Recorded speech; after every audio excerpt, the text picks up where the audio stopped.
Hello dear student, स्वागत है आप सभी का लखनऊ गुरुकुल पर एक बार फिर से। Lucknow university BA second semester history paper 4 history of Europe के हम एमसीक्यूज़ देखेंगे। एक हम लोग क्लास पहले ही कर चुके हैं, हालांकि समय बहुत कम बचा है, ठीक है। इस वजह से ज़्यादा हम लोग को क्वेश्चंस यहाँ पे हल करने हैं, सॉल्व करने हैं। तो यहाँ पे हम एक्सप्लेनेशन नहीं कर पाएंगे क्योंकि समय बहुत कम है। तो ज़्यादा से ज़्यादा आंसर आपके सामने पहले ही यहाँ पे हाईलाइट हुआ होगा, बट क्वेश्चन ज़्यादा से ज़्यादा हम सॉल्व करेंगे, ठीक है, क्योंकि समय बहुत कम है। तो पहला क्वेश्चन है कि, और कुछ क्वेश्चंस आपको एक आधा मिलेगा कि शायद वो पहली क्लास को लेकर रिपीट हुआ हो, ठीक है, लेकिन इस क्लास के बाद जो क्वेश्चंस मिलेंगे वो थोड़े से यूनिक क्वेश्चन मिलेंगे, ठीक है, क्योंकि यूनिट फर्स्ट के काफ़ी ऐसे भी क्वेश्चन थे जो हमने सॉल्व नहीं किए थे, वो भी हम यहाँ पे देखेंगे। स्टुअर्ट वंश के पूर्व इंग्लैंड में किस वंश का शासन था? ऑप्शन नंबर बी ट्यूडर इसका राइट आंसर है। विच dynasty ruled England before the Stuart dynasty? तो ट्यूडर इसका राइट आंसर है, ठीक है। आगे बढ़ते हैं। ट्यूडर वंश का अंतिम शासक कौन था? Who was the last ruler of Tudor dynasty? Elizabeth. Option D इसका राइट आंसर है। आगे बढ़ते हैं कि जेम्स प्रथम इंग्लैंड का शासक बनने से पूर्व किस देश का शासक था? James first was the ruler of which country before becoming the ruler of England? तो ये था स्कॉटलैंड का, ठीक है। आपको पता होना चाहिए जो ग्रेट ब्रिटेन है ना, जो ग्रेट ब्रिटेन है, ग्रेट ब्रिटेन में 3 कंट्रीज आती थी पहले, आयरलैंड, ठीक है, स्कॉटलैंड और इंग्लैंड, ठीक। तो ये ग्रेट ब्रिटेन का हिस्सा है, ठीक। तो आगे बढ़ते हैं कि स्कॉटलैंड में जेम्स प्रथम किस नाम से जाना जाता था, शासन करता था? जब जेम्स प्रथम शासन करता था स्कॉटलैंड में तो किस नाम से करता था? वो जेम्स सस्टम। यहाँ पे वेस्ट की जगह आप लोग 6 कर लीजिएगा, जेम्स 6, ठीक है। अगला है कि ग्रेट ब्रिटेन के शासक की उपाधि धारण करने वाला प्रथम शासक कौन था? Who was the first ruler to assume the title of ruler of Great Britain?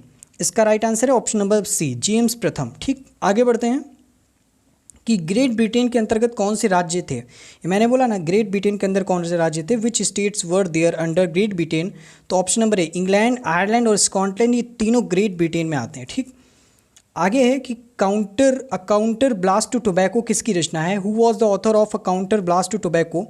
Right answer है option number C, James first, ठीक है। मैं आपको सजेस्ट कर दूं कि अगर अभी आपने कम्युनिटी को, व्हाट्सएप ग्रुप जो की है कम्युनिटी का ग्रुप, उसे ज्वाइन नहीं किया, जरूर ज्वाइन करें। वहाँ पे हर चीज़ें आपको इंपॉर्टेंट टॉपिक्स भी बताए जाते हैं कि कैसे क्वेश्चन यहाँ पर आएंगे, ठीक है।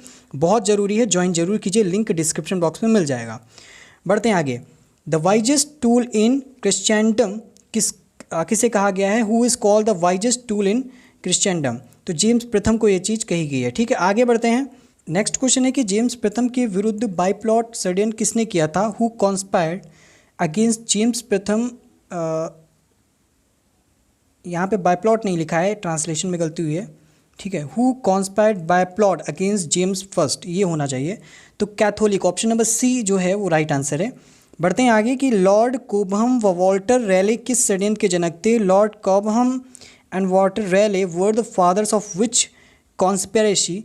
राइट आंसर है प्यूरिटन के, option number B is right answer. आगे बढ़ते हैं कि गन पाउडर प्लॉट का नेता कौन था? Who was the leader of the gun powder plot? कुछ क्वेश्चंस मैंने बोला था, एक आधे क्वेश्चंस होंगे रिपीट होंगे, उनको इग्नोर करना, रिवीजन भी हो जाएगा। कैटस्वी इसका राइट आंसर है, ठीक है। आगे है कि मिलिट्री पैटिशन किसके द्वारा तैयार किया गया था? Military petition was prepared by whom? तो ये भी प्यूरिटन के द्वारा, ठीक, option number C is right answer. अगला है the true law of free monarchies पुस्तक का रचयिता कौन था? Who was the author of the book True Law of Free Monarchies? James first इसका राइट आंसर है, ठीक है। नेक्स्ट है कि निम्न में से कौन स्वयं को इंग्लैंड का सोलोमन कहलवाना पसंद करता था? ये भी रिपीटेड क्वेश्चन है। Who among the following like to be called Solomon of England? Right answer है इसका जेम्स फर्स्ट, ठीक है। आगे बढ़ते हैं कि जेम्स ने अपने शासनकाल में कितनी बार संसद बुलाई? How many times did James call parliament during his reign? ये ऑप्शन है 4, ठीक है, राइट आंसर है 4। फिर से आपको रिमाइंड करा रहा हूँ, कम्युनिटी ग्रुप को जरूर ज्वाइन कर लीजिएगा, वो बहुत ही बेनिफिशियल होगा और आगे भी सेमेस्टर एग्जाम की जो प्रिपरेशन है आप पूरी यहाँ पे कर पाएंगे, जो कि आपका थ्योरेटिकल होगा, ठीक है। आगे क्वेश्चन की बांझ संसद कौन सी संसद को कहा गया है? Which parliament was called barren parliament, ठीक है, बांझ। तो ऑप्शन बी यानी कि द्वितीय, सेकेंड पार्लियामेंट को कहा गया, ठीक है। आगे है कि भाषण की स्वतंत्रता किस संसद ने दिलाई? Which parliament give freedom of speech? तो राइट आंसर इसका ऑप्शन नंबर सी, तृतीय, थर्ड, ठीक है। नेक्स्ट है कि जेम्स प्रथम की मृत्यु किस वर्ष हुई? In which year James first died? ठीक, 1625 में। आगे है क्वेश्चन कि चार्ल्स प्रथम के इंग्लैंड का शासक बनने के समय यूरोप में कौन सा युद्ध चल रहा था। Which war was going on in Europe when Charles first became the ruler of England. तो 30 वर्षीय युद्ध यानी कि 30 ईयर्स का जो वॉर था वो चल रहा था।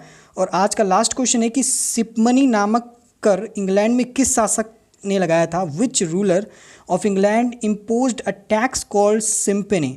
ठीक, सिपमनी। तो इसका राइट आंसर है चार्ल्स प्रथम। ठीक है, Charles first, option number C is right answer. तो ये 20 इंपॉर्टेंट क्वेश्चंस रहे। आगे जो है कम से कम अभी मान लो कि 6 से 7 और ऐसे ही 20 क्वेश्चंस कराएंगे। अभी 100+ क्वेश्चन कराने हमें। ठीक है, जो भी कम समय बचा ज़्यादा से ज़्यादा आप क्वेश्चंस हम आपको सॉल्व कराने की कोशिश करेंगे। बस कम्युनिटी ग्रुप को जरूर ज्वाइन कर लेना। लिंक आपको व्हाट्सअप का डिस्क्रिप्शन बॉक्स में मिल जाएगा, वहाँ से जाके ज्वाइन कीजिएगा। और चैनल पे पहली बार विजिट कर रहे हैं, सब्सक्राइब जरूर कीजिएगा। अपने फ्रेंड सर्कल में जो भी आपके कॉलेजेस यूनिवर्सिटी के ग्रुप हैं जरूर भेजिएगा वहाँ पे। ठीक है, क्योंकि ये सेमेस्टर का दौर हमारा यहीं पे नहीं रुका है, आगे भी चलता रहेगा। और आगे आपको पता है कि थ्योरेटिकल आपका एग्जाम होने वाला है। ठीक है, तो ये साथ बना रहना बहुत ज़रूरी है। वीडियो कैसी लगी, आपके लिए इन्फॉर्मेटिव है आपके लिए कि नहीं, आपके लिए हेल्पफुल है कि नहीं, ये बताइएगा कमेंट करके। Thank you so much.